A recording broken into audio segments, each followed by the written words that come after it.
Good day, everyone. How y'all doing? I'm tired.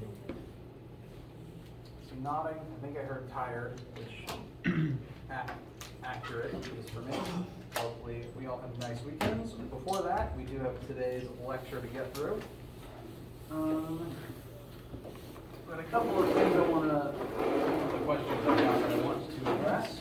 So let me go ahead and get started with announcements. Today is November 19th, Friday, and my goal for today is to at least get through most, if not hopefully all, of the remaining parts of Chapter 8. The Chapter 8 homework is currently slated to be due Monday the 29th. The goal is not for you to have to spend your Thanksgiving break working on it. The goal is to give people more time to use it. And we might end up having to lecture a little bit more of a specific part of Chapter 8 on Monday. So that way we can learn that day if we need to and answer any questions the day we get back. And that will be the last of the Test 2 material. Now, I've been getting a lot of questions about Test 2 because we're nearing the end, and I don't like that we're having a test so close to exams. The timing of the semester just kind of mandated it. Sorry for that reality that we wound up reaching. And I had a weird time determining how I was going to administer Test 2 because I felt kind of boxed into a corner in a few ways. I didn't want to actually use lab time like we did for Test 1 for it, because then some people would have to take it Monday as soon as we got back, which just sounds awful, frankly. I don't want to force anyone to do that. But I didn't want to use class time for it any other day of the week, because I don't like the idea of you having to sit in, rush in here, do it in 15 minutes, and then leave. So that didn't sit well with me. I also needed it to be a format that I could grade quickly, so you can get your scores and your answers back soon, so that you can use them to study the exam and move on. So all that said, I think the best solution, and the one that I'm working towards right now, is to actually administer Test 2 out of class this week, the 29th through the 3rd, via WebAssign. The way it would work is, you load up the test when you're ready for it, and we wouldn't have lab that week, so that you have time to study for it or just to take the thing if you wanted to. It will be designed to take you an hour or less. It will inherently be shorter than Test 1 because that was about 5 chapters and this is about 3. The goal is not for it to take you that long, but you will have a 5-hour timer regardless, because doing it remotely just takes longer. I assume I'm giving you the extra time, one, because wherever you are, you will probably need to take bathroom and food breaks. Two, it will take you a little longer to get answers from me if you email me questions. I want you to send me your questions. If you send them by email, fantastic. I will answer them. It just takes inherently longer that way. So the extended clock for that reason. You're also allowed to take a break if you need one. Just remember the timer runs even if your laptop is closed. And obviously WebAssign can't grade your work, and it frequently just gets things wrong. So it won't even show you what your score is once you're done with it, because it's going to be wrong and I don't want it to scare you or put the wrong impression in your head. So you'll finish it, and then it won't show you a score. You will immediately send me pictures of your work. Once I have all those pictures, I can grade the pictures. The WebAssign is just a way to seal in your answers and so that everyone's numbers are randomized, basically. Send me your work. I will specifically grade the work whenever WebAssign thinks the answer is incorrect, and that will determine your final score. WebAssign will have no direct say over that. I'll be building the test myself. I'll probably even handwrite and hand code some of the questions myself, just to make sure that it's consistent with what you would get in a normal test environment here. I'm expecting it to be about 8 questions, of which maybe 3 will probably be concept short answer, and then only about 5 will be actual math problems. And my goal is not for this to be a a big time sink for you. My goal is for this to be as flexible and straightforward for you guys as possible, and to take as less emotional energy as possible. And I'm gonna open it up, like make the assignment viewable starting on Monday, but it's gonna run until midnight on Friday. So at any point during that span of days, you take it when you're comfortable with it, or when you know that you'll have the time. Question? Yes. So like, is this the following week or is it during Thanksgiving break? This is not Thanksgiving break. Okay. Thanksgiving break is this next week, the 22nd through the 26th. That week, the only thing, we will meet for lecture on Monday and then that's it. The following week, the 29th through December 3rd, is the day that this will open up online. There won't be lab that week additionally, so you'll have time to either study or just take it when you do lab if you want to. And what we'll be spending lecture doing during that week is studying for the test and leading into exam stuff, going over materials for the exam, doing review activities, et cetera, et cetera.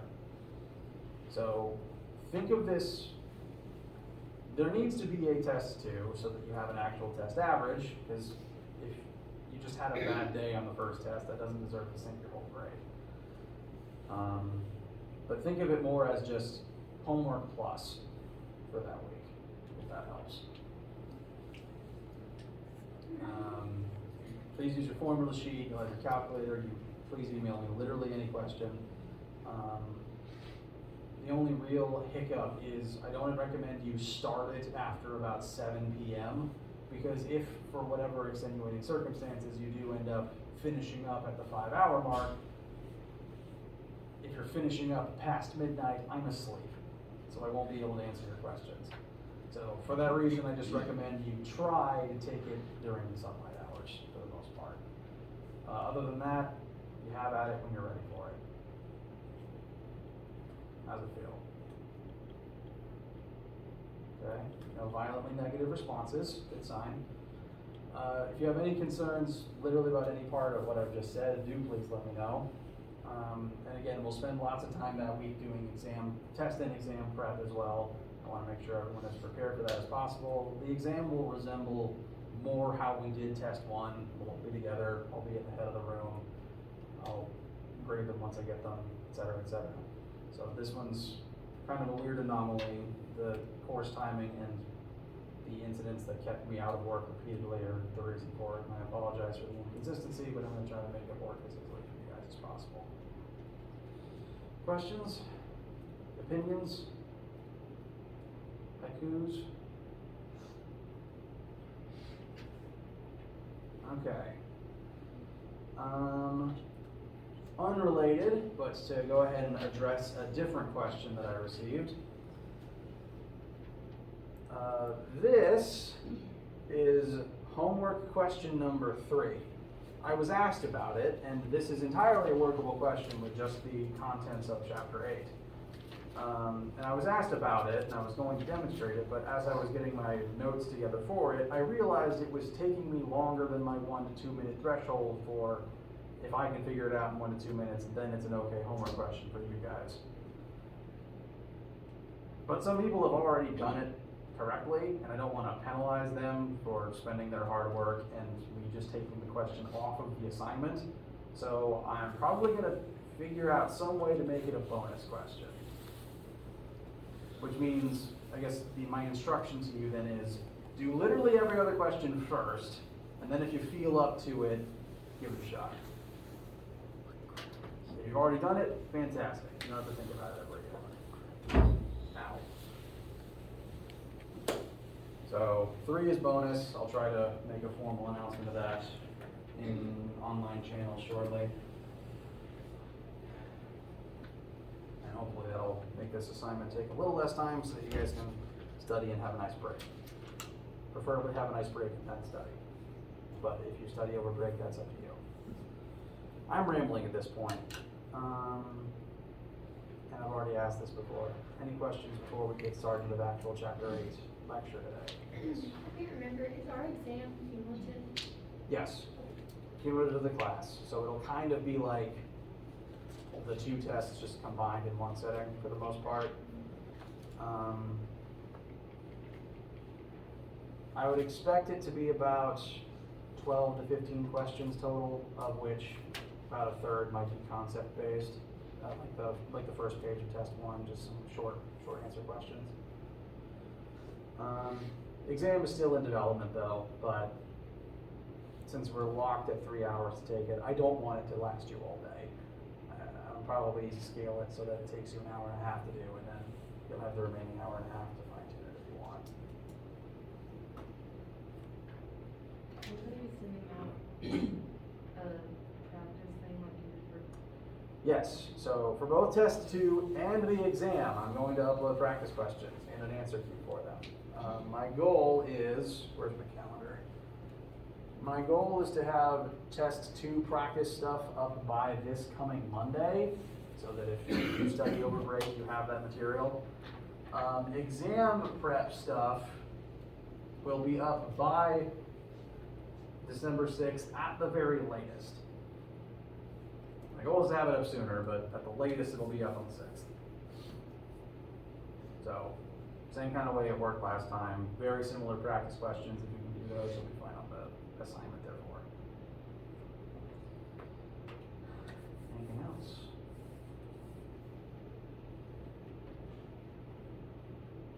Alright. Let's continue with chapter 8. We left off with a discussion of moment of inertia.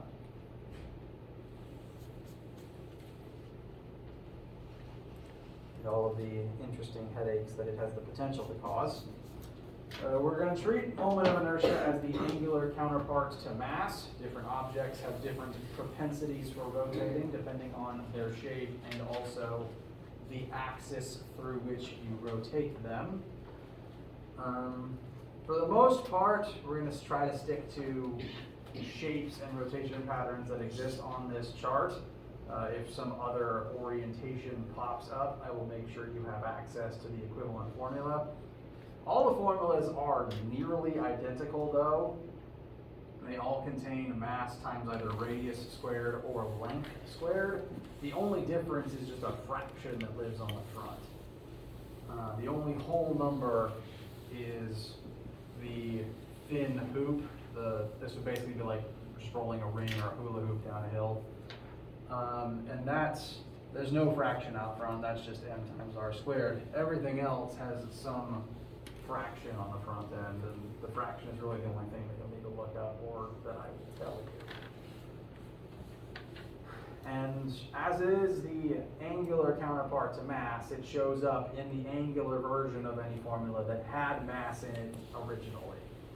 And so there's 3 main formulas that I want you to at least begin looking at that contain it today.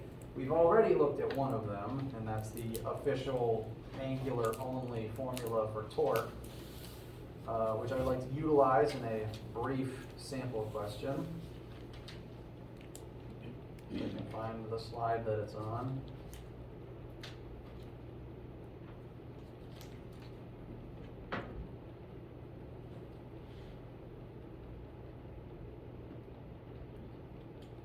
There it is. So, we've talked about wrenches as examples of torque since we've started talking about torque. We're going to continue with that for right now. Let us examine a wrench that has a mass of 15 kilograms and a length from the pivot point to the end of the handle of 80 centimeters. And for the sake of simplicity, this might not be entirely accurate, but it's the closest thing and we're going to roll with it. We can consider a wrench, which is a long, roughly cylindrical object that rotates about specifically one of its ends. We can assume that this will serve as the formula to find its moment of inertia.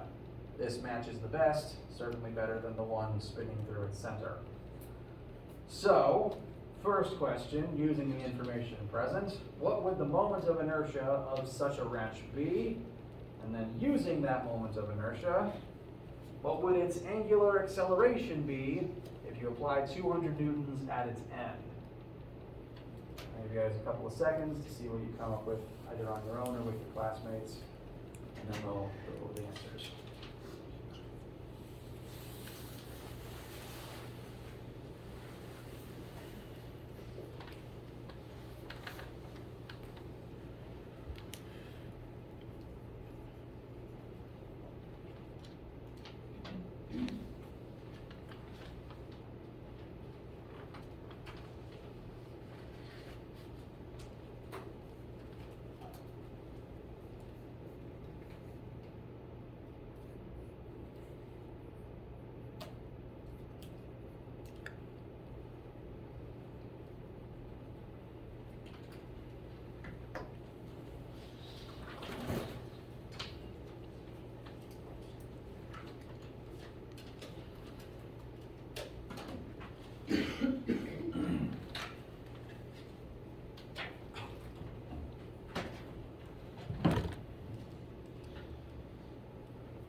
What sorts of moments of inertia are we looking at?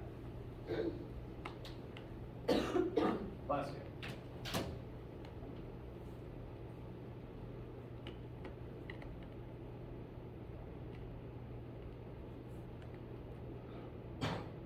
Bless you.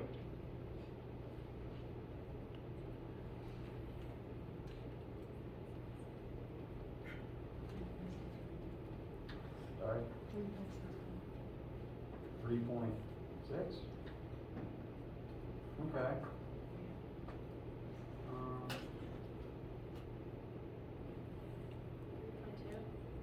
I got 3.2. I'm going to show how I got 3.2. I'm curious to see the work, to see any other work if your answer disagrees with mine. Moment is 1/3. If we're specifically using the long pipe rotating about one of its ends, 1/3 times our mass of 15 times our length squared. It is specifically length. It's not the radius being half of the pipe. It is the entire length of the object. Additionally, 80 centimeters needs to be converted to meters first. So we should plug in 0.8 and then square that. Doing so, I get 3.2 even, actually, no rounding required. And the units of moment of inertia, no matter which version of the formula you use, should always be kilograms times meters squared. Does anyone disagree with this assessment? All right. Now that we have this moment of inertia, what kind of what angular acceleration are we looking at for this particular rate? Bless you. 62. That's not what I got. So we'll check over that in a second. Any other submissions? I got 25. That is also not what I got. I'm curious. I got 50. That's what I got. Sometimes I'm wrong, but we'll check over it now. We now know the moment of inertia. We want to know angular acceleration. We also know rotational radius, which is technically the length of the actual object. There's been some people noting that we use radius oftentimes as just the distance between two things, and that's technically because the length of the wrench is the radius of the larger orbital circle. So, sorry for the discrepancy, but that's why physics tends to use the term that way. So, in this particular case, I'm going to use the same number for both L and R.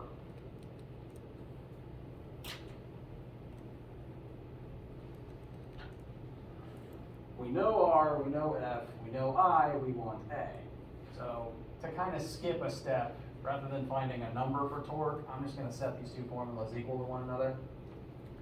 That'll give us I alpha equals RF. So 3.2 times alpha will be 0.8 times 200. The torque should come out to about 160, I believe. Divide 160 by 3.2, and I got 50. To anyone whose answers disagree, how does this feel? Okay. Nodding and thumbs up, good to see. So I got an alpha of 50 rad per second squared, and that should be it for this question. Like we've said, linear force causes linear acceleration, torque causes angular acceleration. Well, maybe it's not the point of a wrench, but when you use a wrench, you exert force and it goes from 0 to some other velocity, and that's the acceleration at which it changes. How does it feel? How does this question feel? Bless you. Any complaints, questions, etc.? All right. So, there's been several formulas throughout this class that had mass in them, and most of them also have angular counterparts, like how everything so far has. So there's two more angular concepts that I want to talk about, and that'll be the end of chapter 8. The first one, I would first like to pose you a question. Does this wheel, currently as it's spinning in place, have energy? It has energy, it's moving, but would our normal kinetic energy formula tell us how much energy it has right now? No, because it doesn't have a linear velocity. It's not moving forwards through space. It has energy, it just doesn't have linear kinetic energy. Instead, it has angular kinetic energy.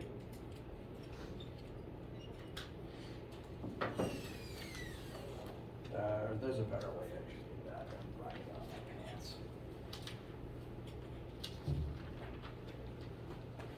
So, this formula, as with all the others, we've simply replaced all the linear stuff with their angular counterparts. Angular kinetic energy is the energy specifically in the motion of spinning. And that is equal to moment of, this is I, by the way, that's not a 1. And this is moment of inertia, 1/2 of moment of inertia, times angular velocity squared. Again, it's a perfect mirror to the old kinetic energy formula. And what this means is making things spin takes energy. And things that are spinning have energy. You can visibly see them move. There's some amount of energy present allowing them to move. Similarly, you can, things like friction will over time do negative work to take that energy away. Like if you've got a wheel spinning and you hold it against something to let it slow down eventually. So it's still energy, it's just a different form like all the others. And where this appears, where this will most likely come up, and the types of questions that we will examine with it,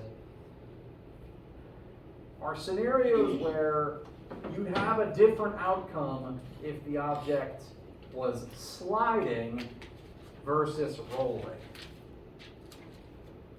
To make something roll, it takes an investment of energy to get it to roll. Whereas, and if it's specifically rolling forwards along the ground, then it should have both linear kinetic energy, because it is translating through 3D space, but it would also need angular kinetic energy to actually be spinning while it does that. So in this specific case of a sphere that will soon roll down this ramp, it will have, at the bottom of the ramp, it will need both linear and angular kinetic energy to be rolling forwards. Whereas if this was just a cube sitting on a frictionless surface, it would slide down the ramp and it would only have linear kinetic energy at the bottom. Rolling takes an initial energy investment. In the real world, rolling still tends to end up being easier. Like if something has wheels, it tends to be easier to push than if it didn't have wheels. And that's just because the effective friction on wheels is reduced over sliding. So wheels take an energy investment, but it tends to be less than the energy investment that friction takes on actual sliding objects. So there's some give or take there. We're going to work this example together. I'm going to take a minute to set a few things up on the board. You can pause for a second if you need one.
Pardon me.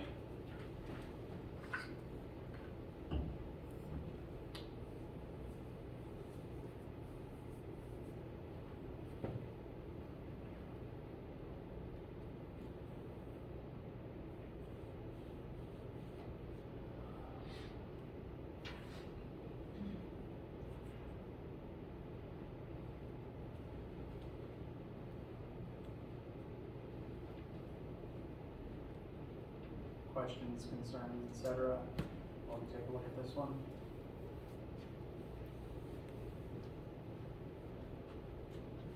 Okay. Let's hypothetically look at what would happen here if it slid down the ramp instead of rolled, which a sphere could slide down the ramp if friction didn't exist, so it's hypothetically possible. If this object were to slide down the ramp instead of roll, then what I would recommend looking at this from is an energy conversion, because up here it will have some amount of GPE, and down here that GPE will convert into KE as it now slides forward. And if it was sliding, not rolling, that would be the end of it. That would just be, those would be the only two forms of energy that would be present. And we could just convert directly from one to the other.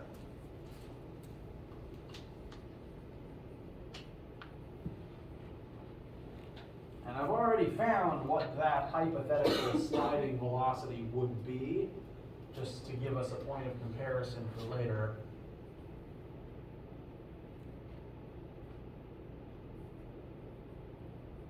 And that would come out to about 6.3 meters per second if we used mass g times initial height equals 1/2 times mass and solve for the final velocity.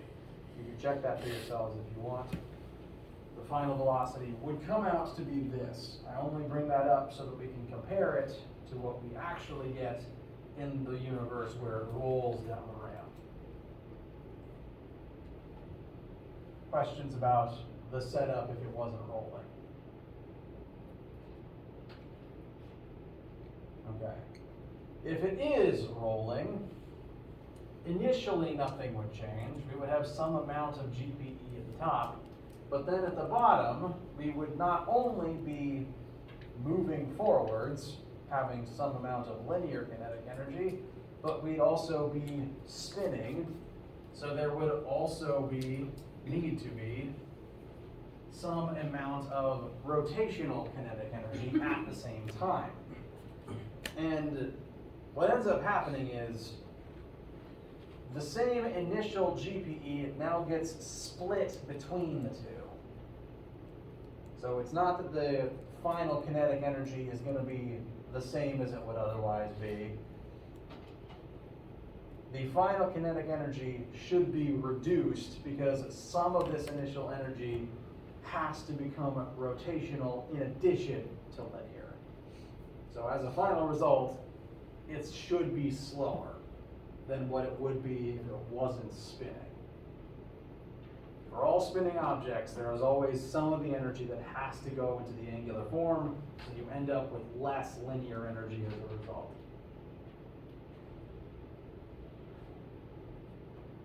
But we know the formula for angular kinetic energy, which we can go ahead and pop in here.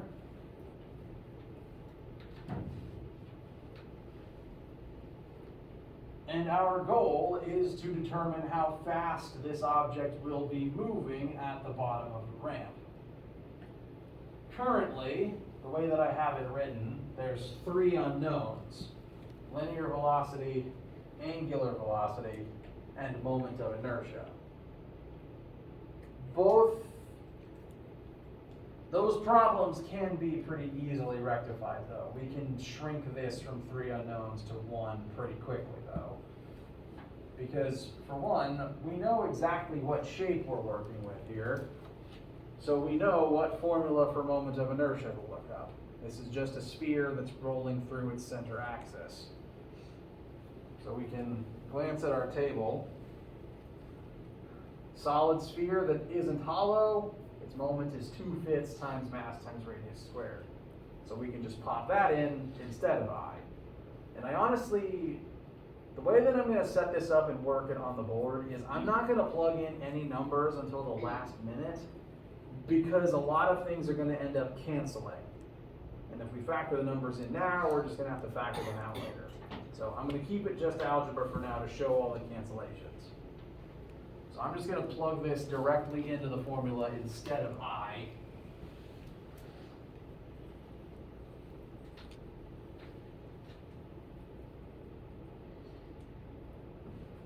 So that's 1/2 times 2 fits mr squared, and then times omega squared.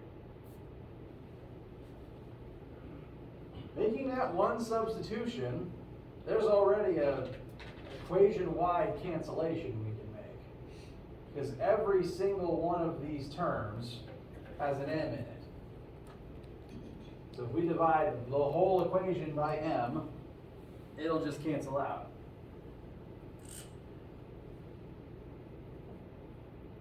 And that's one number we don't have to put in our calculators. Bless you. So that leaves us with two remaining unknowns, linear velocity and angular velocity, which are the two that we're interested in. We want to know how fast it's moving at the bottom of the ramp. And thankfully, we already have an equation that relates those two to each other. We don't have to go searching for one very hard, because we can just convert one into the other using the intermediary versions of the formulas. So we're technically at two equations, two unknowns. This is just the second equation. And we can pretty quickly plug it into the first one to solve for one of the two. How do you feel about that so far? Okay. Now, at this point, you could choose to replace V with something in terms of omega.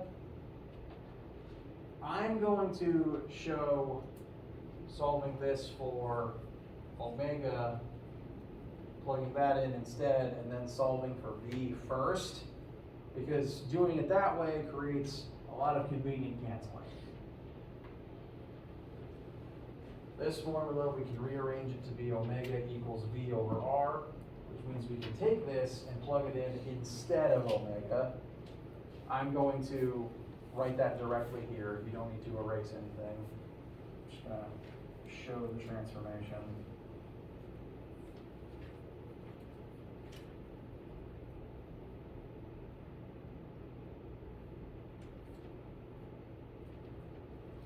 So omega squared will be open parentheses V over R closed parentheses squared. The whole fraction does need to be squared. And after doing that, V is the only remaining unknown. So at this point, we are set to just solve for V and we'll be good. But there's another cancellation we can make so that there's just fewer numbers to have to work with.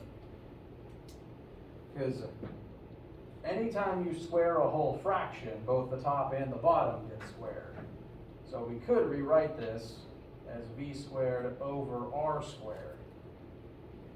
And now this term has an R in the numerator and the denominator. So it can cancel out too.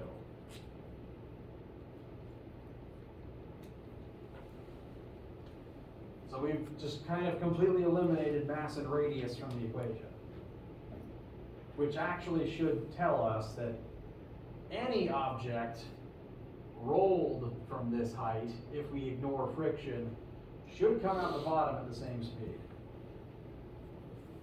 regardless of mass or radius.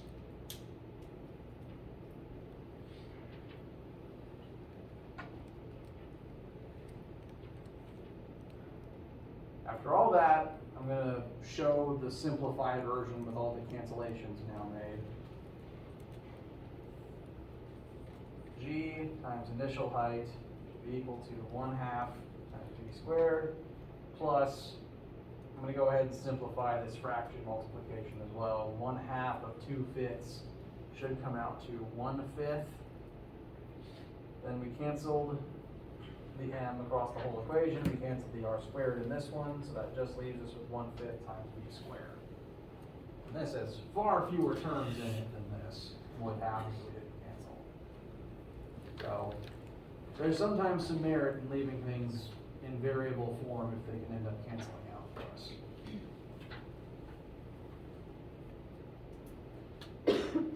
Bless you, whoever that was. So V's our only remaining unknown. We can solve for that pretty quickly now. I'm going to recommend distributing V squared away from these fractions, which should look something like this.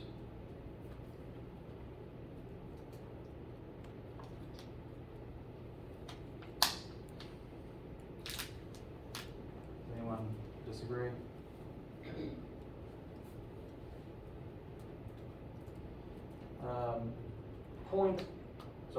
One half and 1/5 when added together is 0.7, if I remember correctly. So we divide both sides by 0.7 and then take the square root of both sides. We should end up with V equals g times height initial divided by 0.7, all under a square root.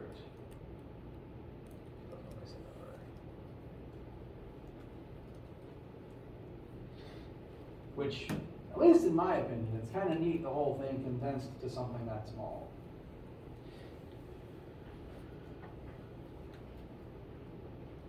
And technically speaking, ignoring friction and air resistance, this should work for any sphere rolling down any ramp as long as you know its starting height over the ground. What then does this give us for our final velocity? 5.29. All right. Does anyone disagree with about 5.29? Yes. Does anyone disagree?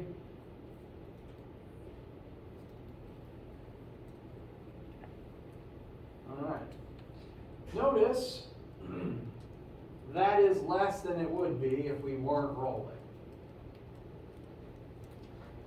Now, if we weren't rolling, it'd be hard to just make it slide down the ramp if friction didn't exist.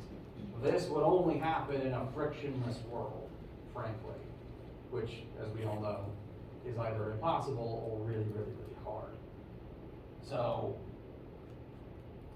this would realistically never happen, even if it is the ideal, meaning that this is kind of the best we get in the real world, which is pretty good. We didn't lose that much energy to make it roll. That's just the cost of using wheels. And now that we know V, we can convert it into the angular velocity as well if we wanted to. We just divide by the radius of the sphere. How's this one feel? So nodding and a thumbs up, good to see. If it feels weird, it's allowed to feel weird, because frankly, rotation is weird to begin with. So, if you have questions, if this needs a minute to sink in, that is fine. That is absolutely okay. I want to spend the last couple of minutes of this particular lecture introducing the last angular concept, just so that you've seen it and you're familiar with it. We'll probably end up doing examples of it, mathematical examples of it, on Monday. But to at least get the concept in your head, we just talked about the relationship between linear and angular kinetic energy. And the last thing we talked about after kinetic energy that involves motion was momentum. So, like how linear momentum indicates an object's tendency and a desire to keep moving in a straight line, angular momentum represents an object's want to keep spinning exactly the way it is currently spinning and never change.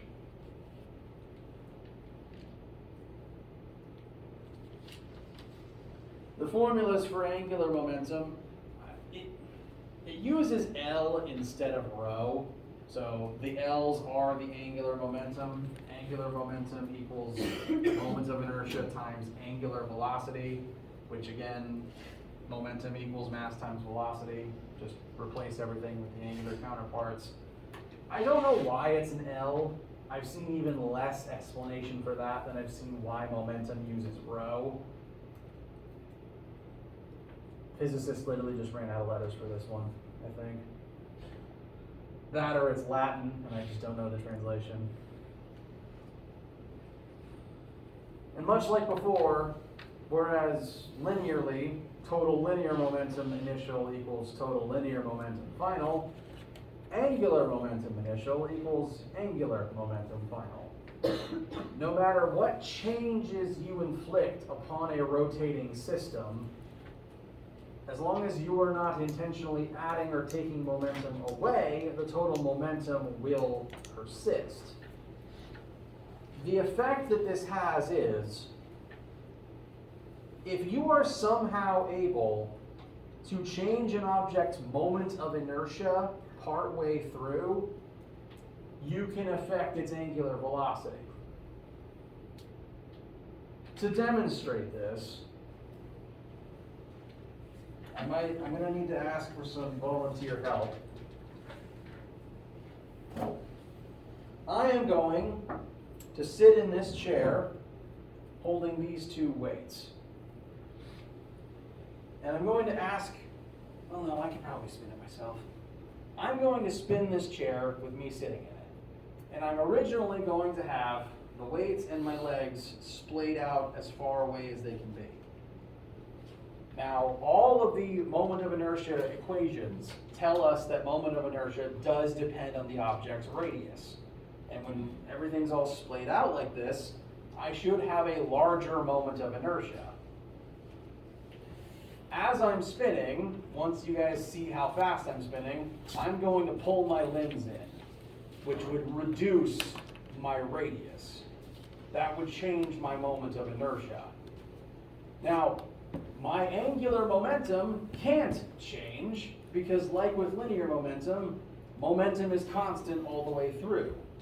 When I change my moment of inertia, my velocity should spontaneously change along with it, so that they both still multiply to create momentum. So I'm going to spin up now and see how well this goes. Once I'm spinning, just get a note for how fast I'm moving before I make the change. Oops. Okay. And pulling my limbs in 3, 2, 1. Ooh, that feels really intense. Was it visually obvious? Please say yes, I'm too dizzy to think. Also, pro tip if you're dizzy, spinning once in the opposite direction helps, I think. Boy. Excuse me. So, while I'm in the chair, my angular momentum is constant. But by changing my moment of inertia, I can also change my angular velocity. If you've ever watched any amount of figure skating, you've seen this happen. The skaters, I don't know the term for this particular move, but if you've watched them like begin a spin with their limbs out, and they eventually pull in, and they're just going as fast as possible before they break back out and slow back down, this causes that. We'll do math for it next time. Just hold the concepts in your head for the time being. And if I don't see you for lab today, have a wonderful weekend.